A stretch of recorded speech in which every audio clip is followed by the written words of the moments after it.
Thank you sir. തുടർന്ന് അഭിസംബോധന ചെയ്യുന്നതിന് വേണ്ടിയിട്ട് സെൻട്രൽ സോണിന്റെ കോർഡിനേറ്ററും സംസ്ഥാന വൈസ് പ്രസിഡന്റുമായ ഡോക്ടർ സെലീൻ ഫിലിപ്പ് മാഡത്തെ സ്നേഹപൂർവ്വം ക്ഷണിക്കുന്നു.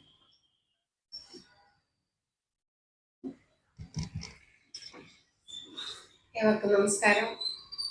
ഈ യോഗത്തിന്റെ അധ്യക്ഷൻ എറണാകുളം ജില്ലാ പ്രസിഡന്റ് ശ്രീ സജി പോൾ സർ, നമ്മുടെ സ്റ്റേറ്റ് പ്രസിഡന്റ് ആം ആദ്മി പാർട്ടിയുടെ സ്റ്റേറ്റ് പ്രസിഡന്റ് പ്രിയങ്കരനായ അഡ്വക്കേറ്റ് വിനോദ് മാത്യു വിൽസൺ, മറ്റു വേദിയിലിരിക്കുന്ന എല്ലാ ലീഡേഴ്സും, ആം ആദ്മി വോളണ്ടിയേഴ്സ്, ഞങ്ങളെ ശ്രമിച്ചുകൊണ്ടിരിക്കുന്ന ദീർഘനേരമായി അവിടെ നിന്നുകൊണ്ട് ഞങ്ങളെ ശ്രമിച്ചുകൊണ്ടിരിക്കുന്ന ഈ നാട്ടിലെ പ്രിയപ്പെട്ടവരെ, നിങ്ങൾ ഇങ്ങോട്ട് കടന്നിരുന്നാൽ നന്നായിരുന്നു എന്ന് ഞാൻ 2-3 വട്ടം ഓർത്തു.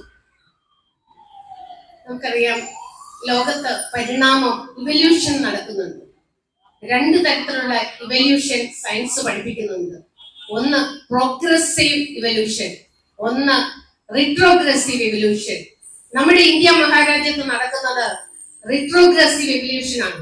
ഇവിടെ ജനാധിപത്യം ഉണ്ടായിട്ടും പ്രധാനമന്ത്രിയായിട്ടുള്ള ഒരാള് റിട്രോഗ്രസീവ് താഴേക്ക് കൊണ്ടുപോവുകയാണ്. ജനാധിപത്യത്തിൽ നിന്ന് ഏകാധിപത്യത്തിലേക്കും, അല്ലെങ്കിൽ സ്വാതന്ത്ര്യത്തിൽ നിന്ന് അസ്വാതന്ത്ര്യത്തിലേക്കും, സൗകര്യങ്ങളിൽ നിന്ന് അസൗകര്യങ്ങളിലേക്ക് കൊണ്ടുപോകുന്ന ഒരു രീതി. ഞാൻ ഈ കഴിഞ്ഞ ദിവസം സൗദി അറേബ്യയിൽ ചെന്നു. ഇവിടെ ഒരു 10-14 വയസ്സുള്ള ഒരു കുട്ടി, അവൾക്ക് ചെറിയൊരു ഷോർട്സ്, ഒരു നിക്കർ ഇട്ടിട്ട് നടക്കുകയാണ്. നിങ്ങളുടെ ഇവിടെ ഇതൊക്കെ അനുവദനീയമാണോ എന്ന് ഞാൻ ചോദിച്ചപ്പോ ആ കുട്ടി പറഞ്ഞു, ഞങ്ങളുടെ രാജാവ് king Salman bin Abdul Aziz, അതിന് ഞങ്ങൾക്ക് അനുവാദം തന്നു. നിങ്ങളുടെ രാജാവോ? ഞാൻ പറഞ്ഞു, ഞങ്ങളുടെ നാട്ടിൽ രാജാവില്ല, ഇന്ത്യയിൽ രാജാവല്ല, ഇന്ത്യയിൽ പ്രധാനമന്ത്രിയാണ്, ഇന്ത്യയിൽ ജനാധിപത്യമാണ്. അപ്പൊ നിങ്ങളുടെ മോദി ആരാണ്? ഞാൻ പറഞ്ഞു, മോദിയല്ല, മോദിജിയാണ്. അദ്ദേഹം രാജാവാകാൻ ശ്രമിക്കുന്ന ഒരു ജനാധിപത്യ രാജ്യത്തെ പ്രധാനമന്ത്രിയാണ്. അപ്പൊ നമുക്ക് പറയാനുള്ളത്, അവിടെ പണ്ട് സ്ത്രീകള്, അത് വിദേശീയരാണെങ്കിലും ടൂറിസ്റ്റ് ആണെങ്കിലും ജോലിക്ക് വേണ്ടി ചെന്നവരാണെങ്കിലും, അവര് ശരീരമാസകാലം പർദ്ദ അണിയണമായിരുന്നു. ഇന്ന് അവിടുത്തെ മുസ്ലിം സ്ത്രീകൾക്ക് പോലും അത് നിയമമല്ല. അവർക്ക് ഇഷ്ടമുണ്ടെങ്കിൽ മാത്രം അവരുടെ മുഖം മറച്ചാൽ മതി. അത് നിയമത്തിൽ നിന്ന് എടുത്തു കളഞ്ഞു. 1 ലക്ഷം പേരാണ് പൈസ അവിടെ ഇൻവെസ്റ്റ് ചെയ്ത് ബിസിനസ് ചെയ്യാനായിട്ട് വന്നിരിക്കുന്നത്. ഞങ്ങൾ അവരുടെ തെരുവീതിയിലൂടെ അല്ലെങ്കിൽ അതിൽ കൂടെ നടന്നപ്പോ അവിടെയുള്ള ആൾക്കാർ ഞങ്ങളോട് വന്ന് പറയാം, നിങ്ങൾ എല്ലാവരും കൂടെ നിൽക്കും, ഞങ്ങൾ ഫോട്ടോ എടുത്തു തരാം. എല്ലാ തരത്തിലും ഏറ്റവും ബെസ്റ്റ്, ഒരു ചപ്പോ ചവറോ പേപ്പറോ ഒന്നും അവിടെ കാണുന്നില്ല. അപ്പൊ അത്രയും നമ്മൾ ആടുജീവിതമൊക്കെ ഈ ദിവസങ്ങളിൽ സിനിമ കണ്ടു, അതൊക്കെ കഴിഞ്ഞു പോയ കാര്യങ്ങൾ. അവിടെ എല്ലാം വളരെ ഏകാധിപത്യമായിട്ടും ജനാധിപത്യത്തിലേക്ക് സ്ത്രീകൾ ജോലിക്ക് പോകുന്നു, സ്ത്രീകൾ ബിസിനസ് നടത്തുന്നു, ബാങ്കുകളിൽ സ്ത്രീകൾ ജോലി ചെയ്യുന്നു, അകത്തളങ്ങളിൽ നിന്ന് അവർ പുറത്തേക്ക് ഇറങ്ങാനായിട്ട് അവർക്ക് അനുവാദം ലഭിച്ചു. ഏകാധിപത്യത്തിൽ ജനാധിപത്യം, ഇവിടെ ജനാധിപത്യത്തിൽ ഏകാധിപത്യം.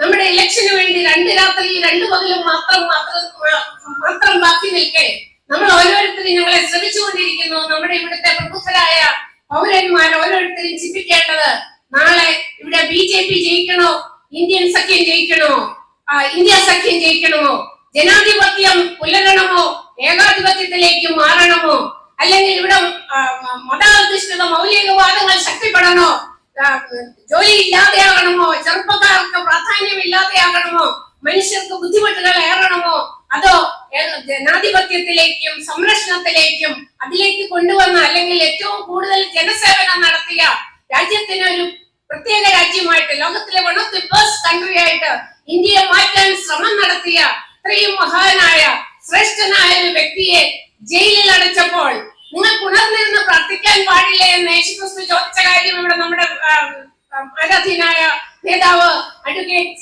വിനോദ് മാത്യു വിൽസൺ പറയുകയുണ്ടായി. ഞാൻ നിങ്ങളെ അങ്ങേയറ്റം അഭിസംബോധന ചെയ്യുകയാണ്, അങ്ങേയറ്റം അനുമോദിക്കുകയാണ്.